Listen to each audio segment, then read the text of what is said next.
But if you look at the 3-day average, it's moving down, which is good news.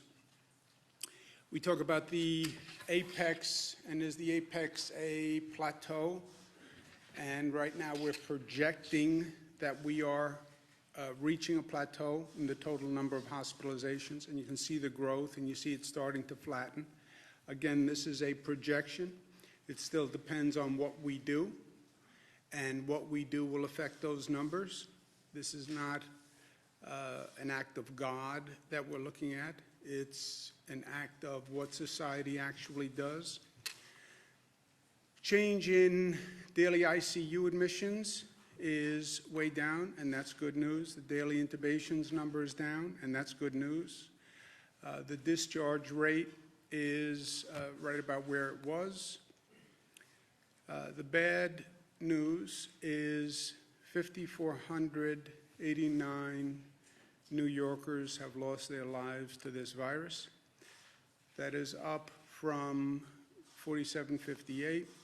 That is the largest single-day increase. And we talk about numbers, but that's 731 people who we lost. Behind every one of those numbers is an individual, is a family, is a mother, is a father, is a sister, is a brother. So a lot of pain, again today, for many New Yorkers, and they're in our thoughts and prayers. Many people across this country. Why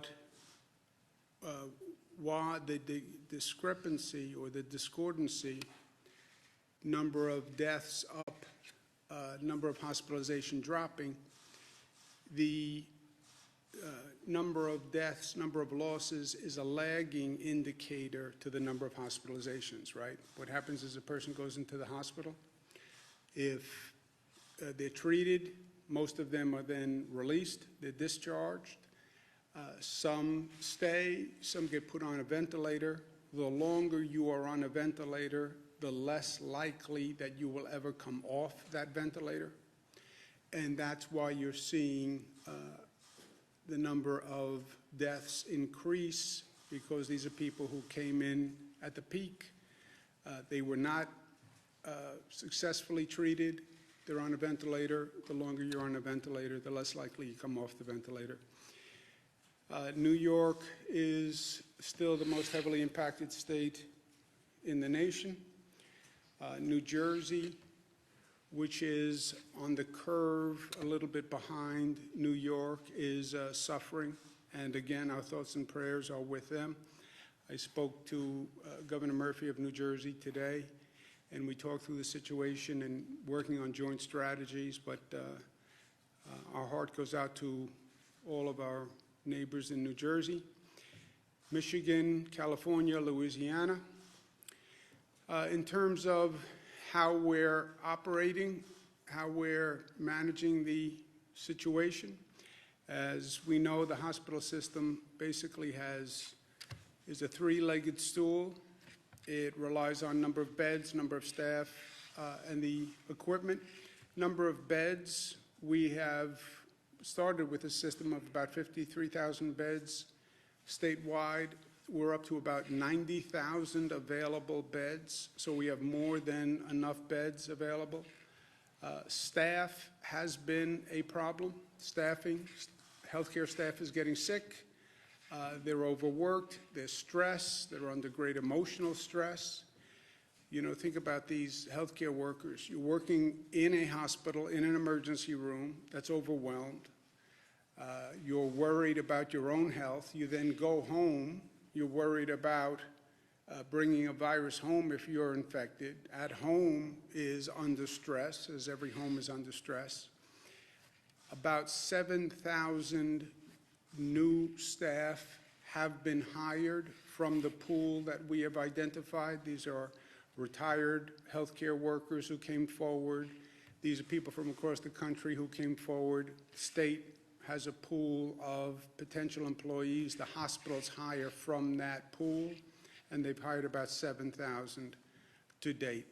Equipment, that's the protective equipment, ventilators, where We are stretching and moving, but every hospital has what they need to date. And then we balance the patient load among all hospitals, so no hospital, single hospital or system gets overburdened. And that's a daily adjustment which takes tremendous cooperation among all of the healthcare institutions. I thank them very much for what they're doing. And then we have the overload relief, which is the Javits Center, 2,500 beds, and the U.S. Navy Ship Comfort. The U.S. Navy Ship Comfort had 1,000 bed capacity. It was originally for non-COVID patients. What wound up happening was we don't really have non-COVID patients. Closed down society, there's fewer traffic accidents, crime is down. So the original plan, which was the Comfort would take non-COVID cases from the hospitals, didn't really work because the hospitals didn't have non-COVID cases.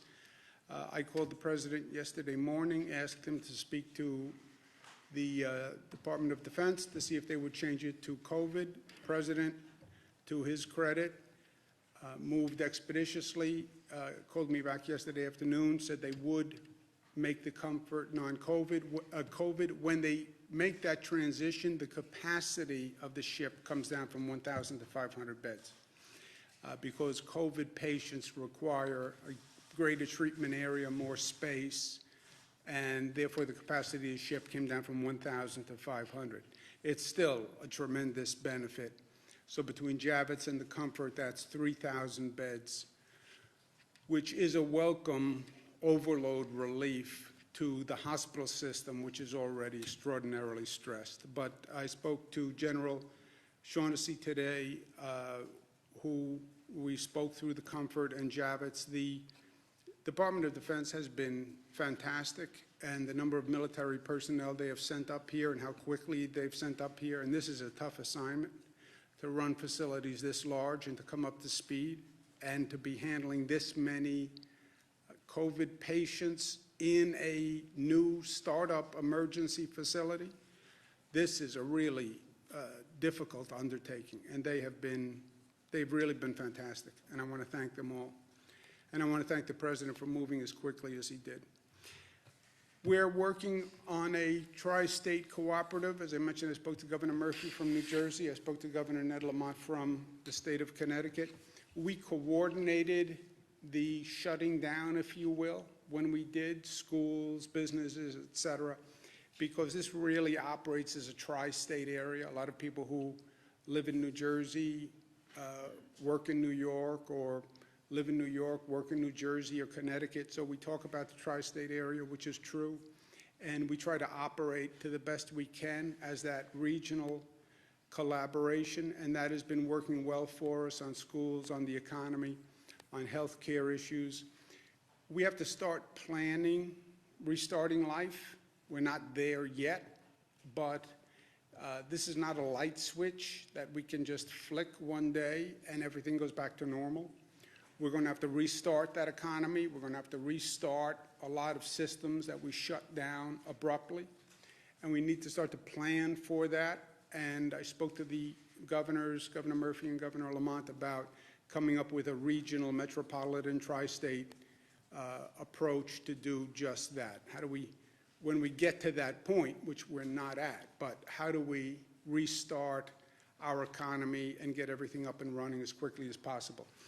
My personal opinion is going to come down to how good we are with testing. You're not going to end the infection and end the virus before you start restarting life. I don't think you have that luxury. How do you start the economy back up? How do you start getting back to work as quickly as possible? It's going to come down to testing. You're going to have to know who had the virus, who resolved the virus, who never had it, and that's going to be testing. And that is an entirely new field that we're just developing now, right? New York State developed, a Department of Health developed an antibody testing regimen that Department of Health has approved for use in New York State. That has to be brought to scale, and the Department of Health is going to be working with the FDA to do just that. This tests the blood to determine whether or not you have the antibodies, which means you had the virus and resolved the virus. That's why you would have the antibodies for the virus. That would mean that you're no longer contagious, and you can't catch the virus because you have the antibodies in your system, which means you can get to work, you can go back to school, you can do whatever you want. But you have to have that testing, and you have to have that testing on a scale, right? You have 19 million people in the state of New York. Just think of how many people you would need to be able to test and test quickly. So the antibody testing is part of that. Also, rapid testing to determine whether or not you have the virus now exists. They have, quote unquote, 15-minute tests that are commercially available. But again, they have to be brought to scale. No private company has the capacity to bring those to scale. So I was speaking with Governor Murphy and Governor Lamont. We are interested in working with private companies that can actually bring this testing capacity to scale, and to scale quickly. Because again, if you have the antibody testing, that's part. If you can then test if a person is positive for the virus, and you can do it that day, and you can get those results in 15 minutes, that's also another way to get back to life and do it quickly. So we're very interested in that in New York, so is New Jersey, so is Connecticut. There are private companies that have these tests. Again, it's all up to scale. We're starting them in the state of New York, but we only have about a 50,000 person testing capacity, which is nice, but it's not of a scale that's actually going to make a large difference. So private companies that are interested in getting into this space and coming up to scale quickly, we are interested in those companies, and we're interested in investing in those companies, and they should contact us at Empire State Development Corporation. Also restarting life, the state budget, not just this state, but every state budget has been decimated by this situation. We shut down the economy. People aren't working. They're not paying income taxes. Businesses aren't operating. So our budget just collapsed, right? Our revenues just collapsed. You want to restart the economy, you have to help restart the local governments. And that's going to be a federal act. I don't have the capacity as a governor, no governor does, to generate revenue in a positive way from an economy that's not operating. That is going to be a federal stimulus bill. There's no other way to do this. And it has to be a stimulus bill that actually understands you have state and local governments that have to be brought up to speed and functioning if you want to facilitate this restarting of the economy. Federal government passed some legislation.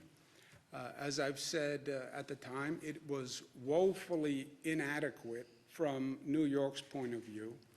We then have had some time to actually study the legislation. It actually gets worse when you read it, and it's not even what was represented to us initially. So I'm sending our congressional delegation a letter today saying the past legislation did good for the nation, I have no doubt, gave aid to a lot of people and places that needed it, but it was not fair to New York, and that has to be remedied in any legislation that goes forward.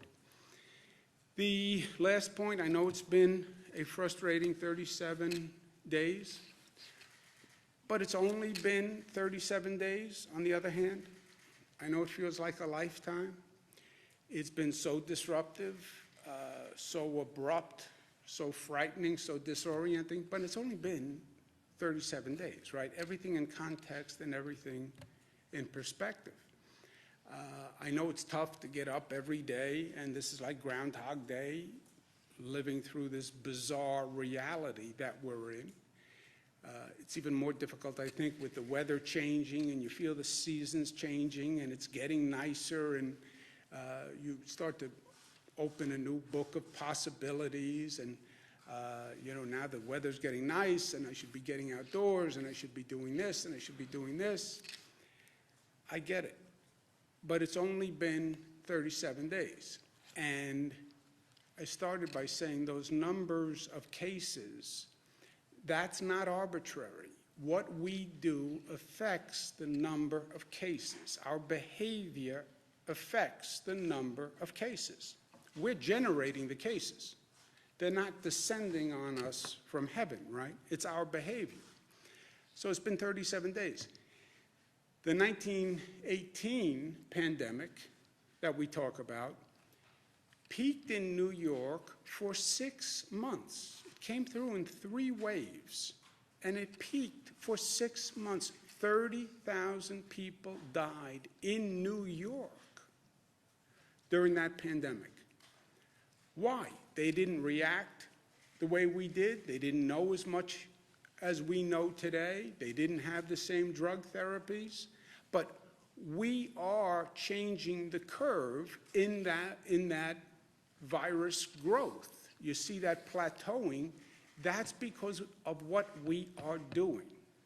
If we don't do what we are doing, that is a much different curve. And that's what happened in the past. So social distancing is working.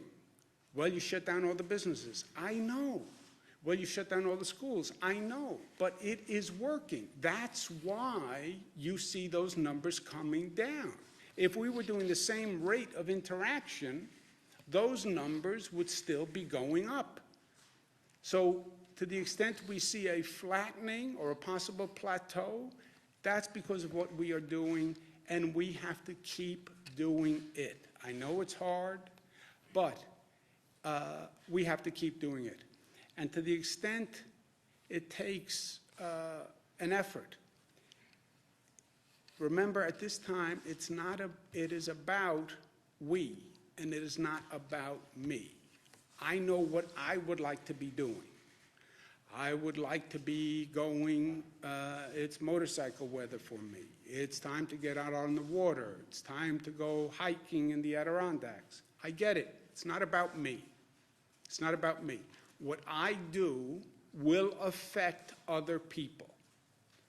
It will affect my family. It will affect other people. It will affect people in those emergency rooms who are killing themselves every day to keep other people safe. I get infected, I will affect them. So we all talk about society and community and interconnection and interrelation and family, and life is bigger than us. Now is the time to live that, right?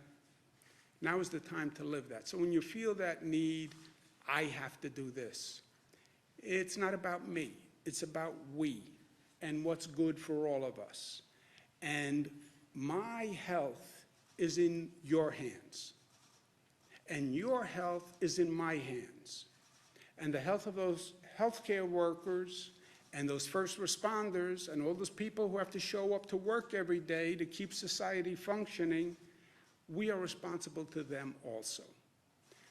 So to the extent it's hard, I get it. But maybe if we think about it through a different lens, a broader lens, it'll be a little easier. So let's not get complacent. We have to stay disciplined, we have to stay smart, we have to stay safe, and we do that by staying at home, and we will get through this together. Questions? The Pentagon said yesterday that the Comfort is meant to treat trauma patients and that they could isolate COVID patients in a small number. I know you said that they're going to be treating a smaller number of patients, but will the ship be able to care for even that number of COVID patients safely? I spoke to General Shaughnessy, I spoke to the President, I spoke to the Vice President, and I spoke to Northwell, who's helping manage the Comfort. When you transition from non-COVID patients to COVID, the capacity of the ship goes from 1,000 beds down to 500 beds, but it can treat 500 COVID patients adequately and safely, and that's what we're transitioning into operation now. What's going on the antibody test Like, Dr. if Zerb, you want to speak FDA about the approves it antibody test? tomorrow, at what, like, how long is it gonna take to get any approval? So we have a test at our Wadsworth lab that we have developed. We're working to scale that up now. Over the course of the next week, we'll be able to figure out how many we could run. We're expecting to be able to scale that up, not just here in the lab, in our lab, but to get other labs to do as well. That's where we'll have to work with the FDA to get that approved. The FDA has already approved some private antibody tests. Is there a way that the state can work with them, or? So I think that antibody tests are you have to look at them. Some antibody tests measure the immunoglobulin G, and others measure the immunoglobulin M and G. The difference is that some suggest that there's a new infection occurring, that's the IgM, and others show that the infection's been around for a while. So it's important to make sure that the tests that we are measuring show that individuals had the infection, they aren't have the infection, and still have the infection. So it's important to make sure it's the correct test. Our test measures the immunoglobulin G, saying that they had the infection and it's resolved. Did you get that? Yeah, neither did I. Sorry, Do that one more time. I got one more time. So thank you. So there's many tests that are out there that companies are making. There's two types of immunoglobulins. There's one that says the infection just is still there and you're starting to mount a response, which happens with any virus. And your body also makes an immunoglobulin after your infection is resolved, or it's developed, it's resolved. That's the one you want to measure. Otherwise, you may be measuring something which actually says you still have the infection in your body. So you want to measure the one that says it's resolved, and that's the one that we've developed the test for. Is that better? Yes, that was good. I almost understood that one. Mark? Earlier today, this is very provincial. I know you're close to the I'm very provincial, that's but okay. I know that you're very close to the Jewish community. Yes. Earlier today, the Novominsker Rebbe passed away from coronavirus in Borough Park, and he's going to be buried later today. So this is like a right for a Aguda Israel says, stay away, should be small, but you know how people listen. I mean, this seems right for mass gathering.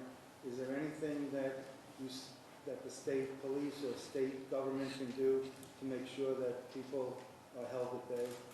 I'm sure is Borough Park, Brooklyn, right? I'm sure the NYPD will be doing what they need to do. I made it clear yesterday that these social distancing regulations are not just pleas, they're regulations. You can be fined for it. We increased the fine to make the point that was serious. I'm sure the NYPD will be enforcing it. But also people have to understand. I understand religious gatherings. I understand the Orthodox community, Jewish Orthodox community. I'm very close to them, and I have been for many, many years, and my family's very close to them. But now is not the time for large religious gatherings. I mean, we've paid this price already. We've learned this lesson. That was New Rochelle and Westchester. So please, now is not the time. You do no one a service by making this worse and infecting more people. Joseph? There's been a lot of reports that communities of color have been particularly hit hard by the virus. Do you have a sense yet if that's been the case in New York? And you've been putting out a lot of data, gender, age, updating it daily. Has it been difficult to get those racial breakdowns? And what are you doing to get those? So the hospitals actually don't report the race information directly to the state, so what we end up doing on the back end is calling the coroner's offices around the state after the death has been reported. So there has been a lag. We understand people want that information. We want that information too, and we'll have it this week. Is there any sense, though, Dr. Drucker, that there has been that trend where it has affected communities of color?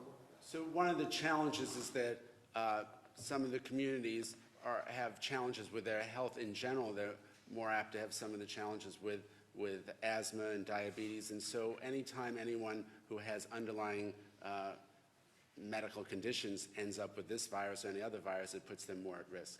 Do you have any update on the unemployment website? I know Felicity talked yesterday about working with Google. Is there any progress there?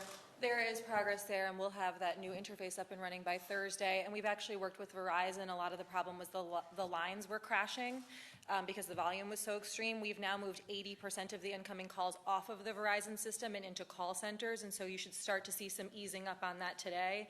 And again, we just ask people to remain patient as we get this resolved. Governor, you promised an executive order on Friday regarding ventilator redistribution, and I believe that that executive order was also going to cover other things. That still hasn't appeared. Is there a reason for the delay? No, I'm going to issue an executive order today on everything that I've mentioned, the fines, et cetera, today. What else will that cover? That will cover? Everything we've discussed to date. Some lawmakers have suggested that that's going to be voluntary now, the quote-unquote taking of ventilators, that the Health Association put out something saying it's going to be a voluntary taking of those. Is that Yeah, how you... Joseph, it was always, the hospitals tell us what they have, quote-unquote, available, meaning unused, and they're not going to use it in the foreseeable future.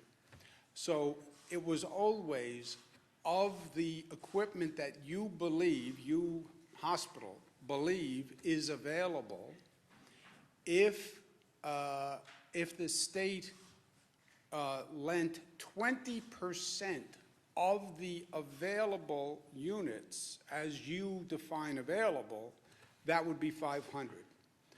And 500 ventilators was a big deal, especially 2 weeks ago.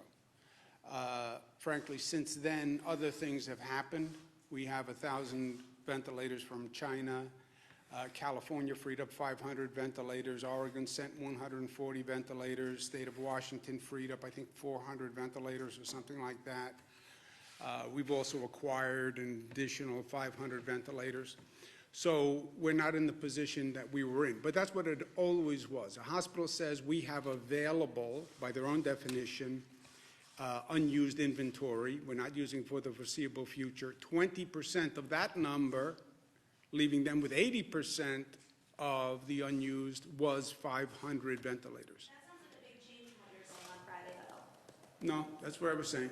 Governor, what are your thoughts on creating a presumptive line of duty death benefit similar to that was passed after 9/11 for state and city workers who died of COVID?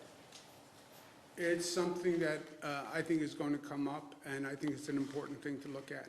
I'd also like to find a way to say thank you to these healthcare workers who are out there every day.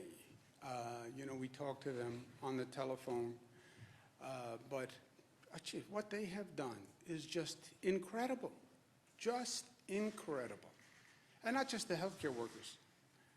I mean, the healthcare workers, just think of the mindset to walk into that ER every morning, putting on these gowns, putting on all this protective clothing, having to change the protective clothing several times a day, seeing people pass away, and then go home and deal with the stress at home.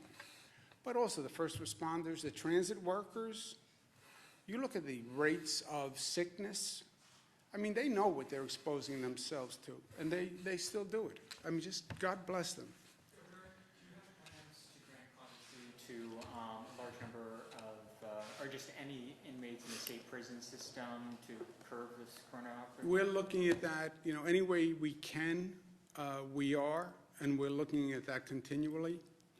I don't think there's anything new on that right now, but it's something we're exploring all the time. Is there any specific plans that you're considering or any specific models? We've done a number, but nothing right now. Are there any new? We've done about 700 parole violators statewide. Those are people who were deemed to be low risk to public safety and also high risk to COVID.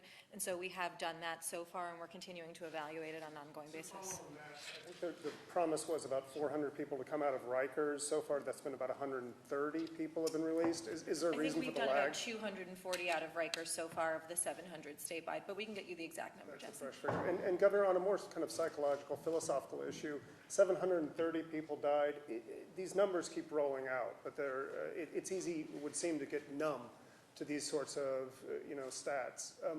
How do you counter that? How do you impress on people that these are human lives, that this is an enormous human catastrophe? You know, Jesse, if they, I hear the point. I guess one could get numb to the numbers. That's why I said, remember, every number is a human being behind that and a family. For myself, I can tell you, the last thing I do is get numb. I can tell you for the hospital staff that goes through this, they're not getting numb. For the families who are suffering, they're not getting numb. The pain is increasing. The grief is increasing. I mean, you see those pictures on TV of getting to a situation where you have to put bodies in trucks, in parking lots. I mean, how you could get numb to any of this, I can't imagine, especially New Yorkers, that we lose the humanity of this. It's something I struggle with every day. I try to think of the opposite, that, you know, we are doing good, because you can't stop, you can't save everyone. This virus is very good at what it does, and it kills vulnerable people. That's what it does. And it does that very well. And we can't stop that. The question is, are you saving everyone you can save? And there the answer is yes, and I take some solace in that fact. Our healthcare system is operating. I don't believe we lost a single person because we couldn't provide care. People we lost, we couldn't save despite our best efforts. But no, I don't see the numbness, and I don't believe New Yorkers see the numbness. I think the frustration of an individual situation can cause you to do irresponsible things, to go out more than you should, to disregard social distancing. I think that's an issue, and that's what I've been trying to address. Governor, I know we're not there yet, but when people do eventually start getting back to work, will it be the reverse of the reduction, meaning they'll go back in spurts of 25% at a time or 12 or something like that? I don't know. It's a good question. I think they go back, is my opinion. It's not a fact. I think, and we're working on a plan with Connecticut and New Jersey, because when we go back together. I think we go back with people who have tested that they are negative, or people who have tested that they have the antibodies, which means they had the virus and they're immune from the virus, or we go back with younger people going first, still protecting, isolating the vulnerable. But if it's waves, I think those are the waves. Say again? Is there any proof you can't get reinfected if you have the antibodies? Is there Let's ask Dr. Zucker, your friend. So usually when you have a virus, you develop antibodies, you don't get it again. There was one report out of China where they suggested that maybe there were some cases, but that hasn't been confirmed yet. Are you concerned that the temporary hospitals will be accepting significant numbers of patients until after the peak is passed? A larger number of what, I'm sorry? Are you concerned that the temporary hospitals won't be accepting significant numbers of patients until after the peak is passed? A significant number of patients? Mm-hmm. No, they're ramping up now. The Javits Center and the Comfort you're talking about? Yes. The Javits and Comfort, well, there's two separate situations. When I say we have about 90,000 bed capacity, we brought online additional beds, right? Two ways. Number one, every hospital had to increase capacity by 50% with a goal of 100%. Every hospital has increased capacity 50%. That's why you see hospital beds in conference rooms and lobbies, et cetera. Second, we built temporary emergency facilities, primarily around downstate New York.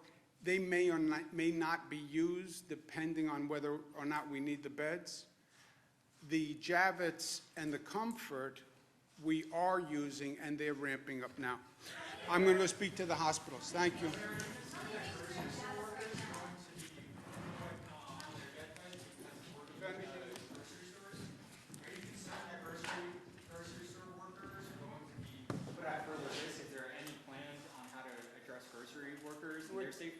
grocery store workers, transit workers, first responders, police officers. These are all, in my opinion, heroes of today because they get up every morning, they go to work, so society stays safe and functioning.